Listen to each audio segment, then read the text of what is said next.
ఇప్పుడు మేనిఫెస్టో ప్రామిస్లో భాగంగా handlooms and టెక్స్టైల్స్కి చేనేత పరిశ్రమ కోసం 200 యూనిట్స్ ఆఫ్ పవర్ ఫ్రీగా ఇవ్వడం, అదేవిధంగా ఇండివిజువల్ పవర్లూమ్ యూనిట్స్కి 500 యూనిట్స్ దాకా ఫ్రీగా ఇవ్వడం అనేది మేనిఫెస్టో అష్యూరెన్స్ ఇవ్వడం జరిగింది.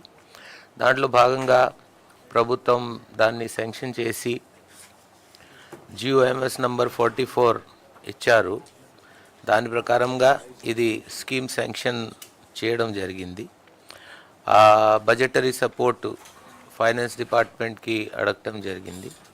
ఫైనాన్స్ డిపార్ట్మెంట్ కూడా దానికి డైరెక్ట్గా ఎనర్జీ డిపార్ట్మెంట్కి బడ్జెట్ ప్రొవైడ్ చేస్తారు. వాళ్ళు ఆల్రెడీ బడ్జెటరీ అలొకేషన్ ఇచ్చారు. దీంట్లో ముఖ్యంగా 93,000 చేనేత కార్మికులు అంటే హ్యాండ్లూమ్ వీవర్ ఫ్యామిలీస్ బెనిఫిట్ అవుతాయి. ఒక సర్వే ప్రకారం మేము ఎవరి దగ్గర లూమ్స్ ఉన్నాయి, ఎవరు ఇది హ్యాండ్లూమ్ సెక్టర్లో బిజినెస్లో ఉన్నారు, వాళ్ళ ప్రకారం వాళ్ళకి 93,000 హ్యాండ్లూమ్ వీవర్స్, అదేవిధంగా 11,488 powerloom units, 500 units of free power అనేది ఇవ్వడం జరుగుతుంది. టోటల్ ఫైనాన్షియల్ కమిట్మెంట్ దీంట్లో 89 అంటే ఇంచుమించు 90 crores rupees government, state government energy డిపార్ట్మెంట్కి ఇది ఇవ్వడం జరిగింది. దానివలన చాలా వరకు ఈ పవర్లూమ్ హ్యాండ్లూమ్ యూనిట్స్ బాగా పడతాయని ఆశిస్తూ గౌరవనీయుల మినిస్టర్ గారిని ఇంటరాక్ట్ చేయమని రిక్వెస్ట్ చేస్తున్నాను.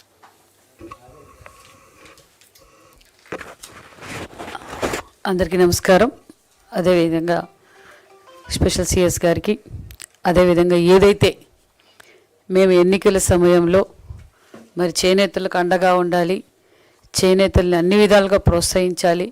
గతంలో ఏదైతే అన్న నందమూరి తారక రామారావు గారు చేనేతలకు పెద్దపీట వేశారు, 14-19లో కూడా చేనేతలకు స్వర్ణయుగంగా జరిగిందన్న విషయం మనందరికీ తెలుసు.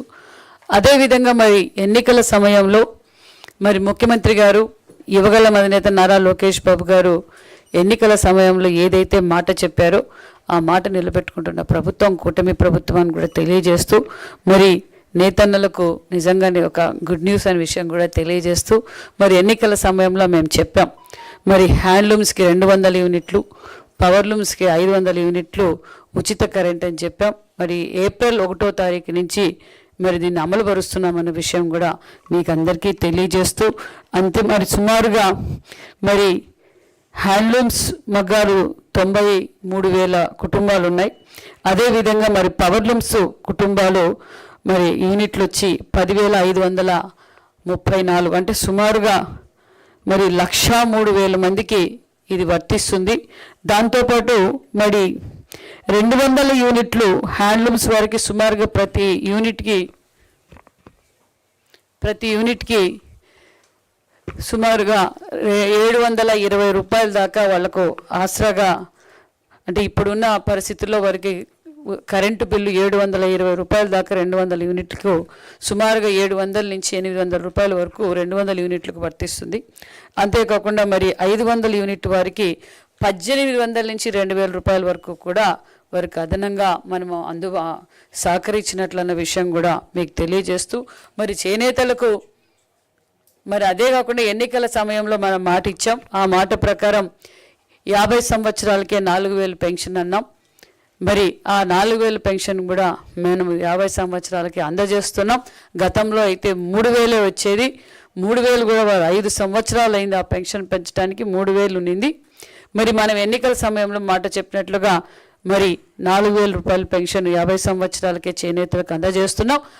అంటే సంవత్సరానికి 12,000 రూపాయలు మరి మనం చేనేతలకు ఆసరాగా ఉన్నట్టే. మరి దానితో పాటు ఉచిత విద్యుత్ కూడా ఏప్రిల్ 1వ తారీఖు నుంచి అమలు పరుస్తున్నామని కూడా తెలియజేస్తూ, పెన్షన్లు కూడా సుమారుగా 90,000 మందికి 4,000 పెన్షన్ కూడా చేనేతలకు అందజేస్తున్నామన్న విషయం కూడా తెలియజేస్తూ, మరి అంతేకాకుండా మరి చేనేత రంగ అభివృద్ధికి కూడా కూటమి ప్రభుత్వం లక్ష్యంగా పనిచేస్తున్నాం. ఆప్కో ద్వారా కూడా చేనేత సహకార సంఘాలకు ఈ మధ్య కాలంలోనే సుమారుగా 7 కోట్ల రూపాయలు బకాయిలు కూడా చెల్లింపు చేశాం. థ్రిఫ్ట్ ఫండ్ కూడా 1,67,00,000 థ్రిఫ్ట్ ఫండ్ కూడా అందజేశామన్న విషయం కూడా తెలియజేస్తూ, దానితో పాటు ఎన్ఎస్డిసి 15% సబ్సిడీ కూడా రాయితీ కూడా అందజేస్తున్నామన్న విషయం కూడా తెలియజేస్తున్నాం. మరి నేతన్నలకు ఇచ్చే ప్రాసెసింగ్ ఛార్జీలు కూడా అంటే వేతనం కూడా పెంచామనే విషయం కూడా మీకు తెలియజేస్తున్నాం. అంతేకాకుండా మరి వారికి ఎగ్జిబిషన్స్ కూడా ఏర్పాటు చేసాం. ప్రతి నెల ఒక చోట చేనేతలు తయారు చేసిన వస్త్రాలను ఎగ్జిబిషన్స్ ద్వారా కూడా వారు అమ్ముకునే విధంగా ప్రోత్సాహకరంగా కూడా ఏర్పాటు చేసాం. ప్రతి నెల ఒక చోట ఎగ్జిబిషన్లు ఏర్పాటు చేయడం కూడా జరిగింది. అంతేకాకుండా మరి చేనేతలు తయారు చేసిన వస్త్రాలను ఒక చోట అమ్ముకోవడానికి, అదేవిధంగా కాకుండా మరి వాళ్లకు బైబ్యాక్ చేసుకోవడానికి కూడా కొన్ని ప్రైవేట్ కంపెనీలతో కూడా మరి మనం ఆర్డర్స్ ఇప్పించటం కూడా జరుగుతుంది. మరి చేనేతలకు వారికి లేటెస్ట్ డిజైన్స్కి అప్డేట్ కావడానికి, అంటే ఇప్పుడు ట్రెండ్ ఏ విధంగా జరుగుతుందో దానికి వాళ్ళకు స్కిల్ ట్రైనింగ్ ఇచ్చి వాళ్ళతో కుట్టించి కూడా బైబ్యాక్ కూడా చేయిస్తున్నామన్న విషయం కూడా తెలియజేస్తూ, అంతేకాకుండా ఎమ్మిగినూరు, రాయదుర్గం, మైలవరం మరి పామిడిలో టెక్స్టైల్ పార్కులు మళ్ళీ స్టార్ట్ చేస్తున్నామన్న విషయం కూడా తెలియజేస్తూ, మంగళగిరిలో మెగా టెక్స్టైల్ పార్క్ కూడా నిర్మిస్తున్నామన్న విషయం తెలియజేస్తున్నాం. అంతేకాకుండా మరి ధర్మవరంలో కూడా 30 కోట్ల రూపాయలతో మెగా క్లస్టర్ కూడా నిర్మాణం జరుగుతూ ఉంది. మరి పిఠాపురంలో కూడా మెగా క్లస్టర్ ఏర్పాటు చేస్తున్నామన్న విషయం కూడా తెలియజేస్తూ, రాష్ట్రంలో మరి అంతేకాకుండా చిన్న క్లస్టర్లు కూడా సుమారుగా 11 కోట్ల రూపాయలతో 10 క్లస్టర్లు కూడా ఏర్పాటు చేస్తున్నామన్న విషయం కూడా తెలియజేస్తున్నాం. అంతేకాకుండా నిజంగానే ఈ మధ్య కాలంలోనే మరి ఓడిఓపి అవార్డులు కూడా మన ఏపీకి 9 అవార్డులు కూడా వచ్చాయి. అందులో నేషనల్ అవార్డు కూడా మనకు రావడం నిజంగా చాలా గర్వంగా ఉందన్న విషయం కూడా మీకు అందరికీ తెలియజేస్తూ, మరి విశాఖలో కూడా 5 ఎకరాల్లో 172 కోట్ల రూపాయలతో యూనిటీ మాల్ కూడా నిర్మిస్తున్నామన్న విషయం, పనులు కూడా మొదలయ్యన్న విషయం కూడా తెలియజేస్తూ, చేనేతలకు అండగా ఉండే కుటుంబం కూటమి కుటుంబం అని కూడా తెలియజేస్తూ, మరి అంతేకాకుండా బీసీలు వాళ్లకు సూర్యగారికి కూడా ఏదైతే సూర్యగారు బీసీలు అందరికీ సూర్యగారి కోసం కూడా మరి వారు ఎవరైతే సూర్యగారు ఏర్పాటు చేసుకుంటారో వారికి 20,000 రూపాయలు అదనంగా సబ్సిడీ కూడా కూటమి ప్రభుత్వం అందజేస్తుందన్న విషయం కూడా తెలియజేస్తూ, చేనేతలకు ఎల్లవేళలా అండదండగా ఉండే ప్రభుత్వం కూటమి ప్రభుత్వం అనే విషయం కూడా తెలియజేస్తున్నాం.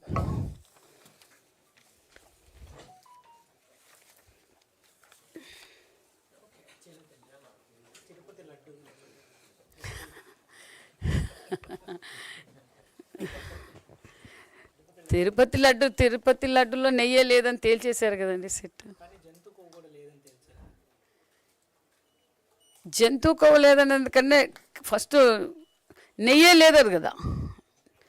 నేను అనేది పామాయిల్లో తయారు చేసి పామాయిల్తో తీసుకొచ్చి కెమికల్ కలిపి నెయ్యి అన్నారు. అక్కడ కూడా ప్రజల సొమ్ముతోనూ హిందూ మనోభావాలతోనూ ఈరోజు ఏ విధంగా దెబ్బతీశారో మనం చూసాం. అంతేకాకుండా మద్యాన్ని కల్తీ చేశారు, ప్రాణాలతో ఆడుకున్నారు. మరి అదేవిధంగా ఏది చూసినా కల్తీనే మనం చూసాం. ఇప్పుడు మళ్ళీ డబ్బుల కోసం మరి వెంకటేశ్వర స్వామి ఎంతో పవిత్రంగా చూసే వెంకటేశ్వర స్వామి ప్రసాదాన్ని కూడా కల్తీ చేయడం, అదే మరి కల్తీ చేసి ఈరోజు మరి అంత అక్రమంగా సంపాదించుకుంటున్నారంటే ఇంక ప్రజల్ని ఏ విధంగా వాళ్ళు భ్రమ పెట్టాలో కూడా మనం చూస్తూనే ఉన్నాం. ఇంక ఎక్కువగా మాట్లాడేది సిట్ చెప్పింది, మరి అన్నీ తెలుసు. ఇంకా మేము ఏదో చేయలేదు, మేము ఇంకా నీతిపరులమే, మా పేరు పెట్టద్దన్నారు. మరి వాళ్ళే ఎవరిని అడిగారు? మనం ఇవన్నీ చూసాం. మరి చట్టం తన పని చేసుకుంటూ పోతుంది. ఇంకా నివేదిక ఓకే.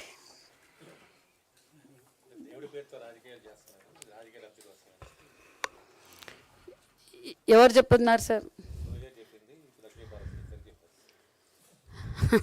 మరి మేము సిట్ ఏం చెప్పిందండి? వాళ్ళే కదా అడిగింది. ఏం సార్?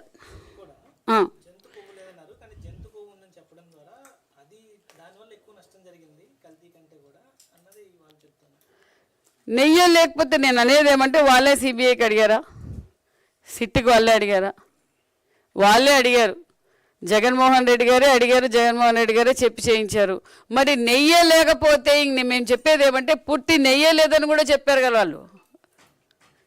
పూర్తి పామాయిల్తో కెమికల్స్ కలిపి తయారు చేశారు అనే విషయం అందరికీ తెలిసిందే. కల్తీ జరిగింది వాస్తవమని కూడా నిర్ధారణ జరిగింది కదా. ఏది వదిలిపెట్టారు జగన్మోహన్ రెడ్డి గారు? ఏది వదలలేదు. కల్తీ మద్యం అమ్మి ప్రజల ప్రాణాలతో ఆడుకున్నారు, పాసుబుక్కులతో దోచుకున్నారు. ఈరోజు భూ కబ్జాలు చేశారు, ఇండస్ట్రీలు తరిమి కొట్టారు, వెంకటేశ్వర స్వామిని కూడా వదలలేదు. కల్తీ కేర్ ఆఫ్ అడ్రసే జగన్మోహన్ రెడ్డి గారు. ఓకేనా? Thank you.